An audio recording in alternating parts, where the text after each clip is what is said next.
Chers auditeurs, Shalom Uvracha. Ce call est Ilou Nishma de mon beau-frère, Reb Tzvi ben Pinchas, Zichrono Livracha. Ce jeudi, on sera le 25 Elul, jour anniversaire de la création de l'univers. Ce Shabbat est le Shabbat Nitzavim, Shabbat Mvarchim, et on conclura les Perkei Avot en étudiant les chapitres 5 et 6.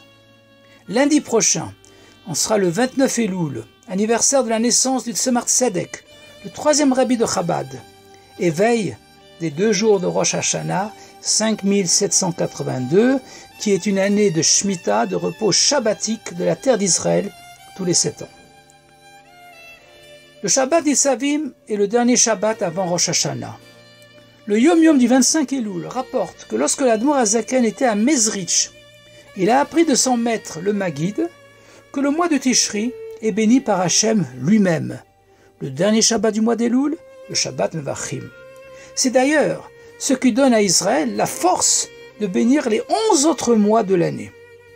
Et la bracha de Hachem est la lecture de la parasha Nitzavim, qui commence par les mots Atem Nitzavim Hayom Kulchem Lifnei Hachem Elokechem. Vous êtes debout aujourd'hui tous devant Hachem votre Dieu. On est debout Nitzavim, donc méritants. Zoché Badin. Aujourd'hui, Hayom, le jour de Rosh Hashanah. Parce qu'en dépit de notre diversité, on est tous unis devant Hachem. En effet, la Chassidut explique que les 10 catégories énumérées juste après, Hashechem Shiftechem, de vos chefs de tribus, et jusqu'au Chotev et Tsecha ad Shoev Memecha, des fondeurs de bois et des puiseurs d'eau, correspondent aux 10 sphirotes, aux 10 attributs divins qui se manifestent dans nos 10 facultés. Et c'est leur union devant Hachem qui nous permet d'être méritants le jour de Rosh Hashanah. La parasha Nitzavim a 40 versets, et son siman est Levavo, son cœur. En effet, dans cette parasha, Devarim chapitre 30 verset 6, il est écrit Umal Hashem Elokecha et levavcha vet levav zarecha. Et levavcha vet levav est d'ailleurs l'un des Raché Tevot, des initiales de Elul. Et Hachem, ton Dieu, va circoncire ton cœur et le cœur de ta descendance. Car là, c'est Hachem lui-même qui nous fait faire tchouva avec amour, tchouva be'ahava. Et pas comme il est écrit dans la parashat Ekev, Devarim chapitre 10, verset 16. Umaltem et orlat levavchem. Et vous circoncirez le prépuce de votre cœur. Ou c'est nous qui devons faire tchouva.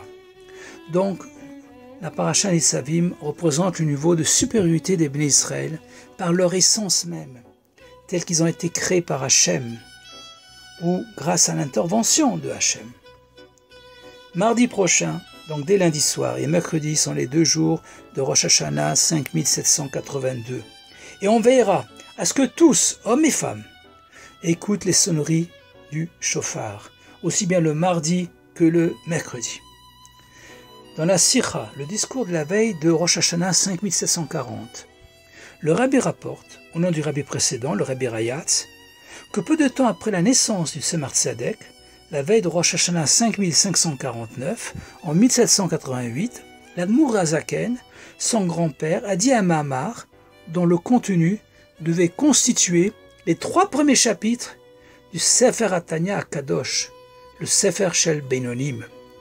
Le Tanya commence par le serment, la shvoua, sois un tzaddik et pas un rachat, que prend la neshama, l'âme, avant de descendre dans un corps dans ce monde. Ceci est un enseignement pour chaque Rosh Hashanah, anniversaire de la naissance de chaque juif. En effet, le Mittler Rebbe, fils l'Admor HaZaken, précise dans le Sidour que la création du monde a commencé le 25 Elul, premier des 6 jours de la création. Mais c'est le 6e jour de la création, le premier Rosh Hashanah, qu'Hachem a soufflé une âme de vie dans le corps d'Adam Arishon. Vayipach be'apav nishmat chaim. Bereshit chapitre 2, verset 7. De même, à chaque Rosh Hashanah, toutes les âmes renaissent et sont créées à nouveau, car elles proviennent toutes de l'âme de Yaakov Avinu, qui elle-même provient de celle d'Adam Arishon, qui contient toutes les âmes. Il en est un peu de même pour chaque anniversaire de naissance, notre Rosh Hashanah individuel. Cette renaissance de l'âme se réalise lorsqu'on écoute les sonneries du shofar les 2 jours de Rosh Hashanah, qui font descendre dans l'univers une lumière nouvelle et supérieure. Et on renouvelle alors le serment, la chevoie, à notre âme. Le Tzemar Tzedek explique dans ses notes sur le Tanya que le mot chevoie a une triple signification. Premièrement, prêter serment, le sens simple, le pshat. Deuxièmement, être rassasié, sa voix. Troisièmement, le chiffre 7, Shiva. C'est-à-dire que le premier jour du 7e mois, à partir de Nissan, le premier jour de Rosh Hashanah, la Neshama prête serment, chevoie, d'accepter la royauté de Dieu et de vivre avec le corps une vie de Torah et mitzvot. Elle reçoit alors des forces abondantes, sa voix, pour réaliser ceci, afin que chacun puisse raffiner ces 7 sentiments, ces Shiva Midot, pendant les premiers 70 ans de sa vie. Lorsqu'on écoute les sonneries du shofar, il est bon de savoir qu'il y a 6 niveaux.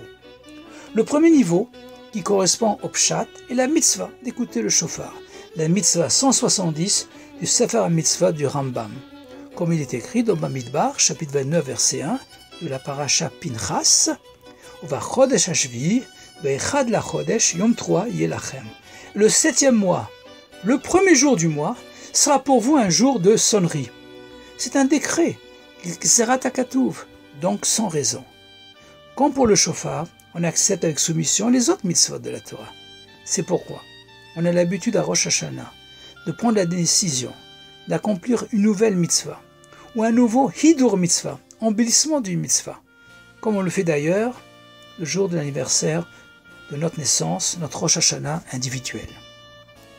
Le deuxième niveau, le remez, est celui rapporté par le Rambam, Maïmonide, qui enseigne dans Ilchot Teshuvah, les lois de la Teshuvah, que les sonneries du shofar ont pour but de nous réveiller de notre torpeur et de faire Teshuvah. C'est un niveau supérieur, car la Teshuvah est au-dessus de toutes les mitzvot, puisqu'elle peut les réparer.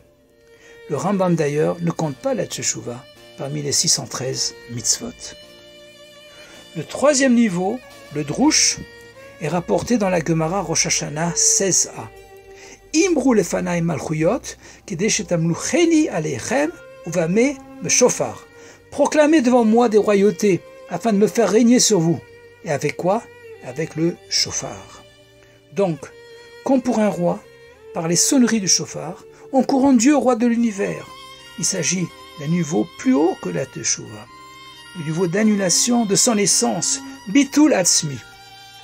Le quatrième niveau, le sod, est enseigné par le Tzemar Tzedek. Les sonneries du shofar réveillent le plaisir supérieur divin, Ta'anug ha'elyon, de régner à nouveau sur l'univers avec une énergie nouvelle et supérieure. Le cinquième niveau est la sonnerie du shofar par Hachem lui-même.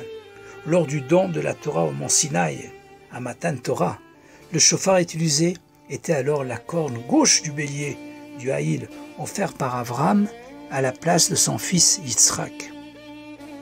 Le sixième et ultime niveau sera la sonnerie du grand shofar, avec la corne droite de ce bélier, annonçant la fin de l'exil de la galoute avec la venue du Mashiach. Vaya vayomahu yitaka b'shofar gadol, et ce jour-là résonnera le grand shofar. Qu'Hachem nous accorde une tiva v'chatima tova, et shana tova metuka, begashmiut v'rucheniut. Que l'on soit inscrit et scellé pour une année bonne et douce, matériellement et spirituellement. Une année 5782, Tafshin P. Beit, initiale de Teeshnat Plaot Bakol. Une année de merveilles extraordinaires dont tout, essentiellement les merveilles de la Géoula. Surtout que cette année est une année de Shemitah, de repos shabbatique de la terre d'Israël. Une année de Shabbat Shabbaton Yela Haaretz, Shabbat la Hashem, Shabbat pour Dieu. Vaïkra, chapitre 25, verset 4.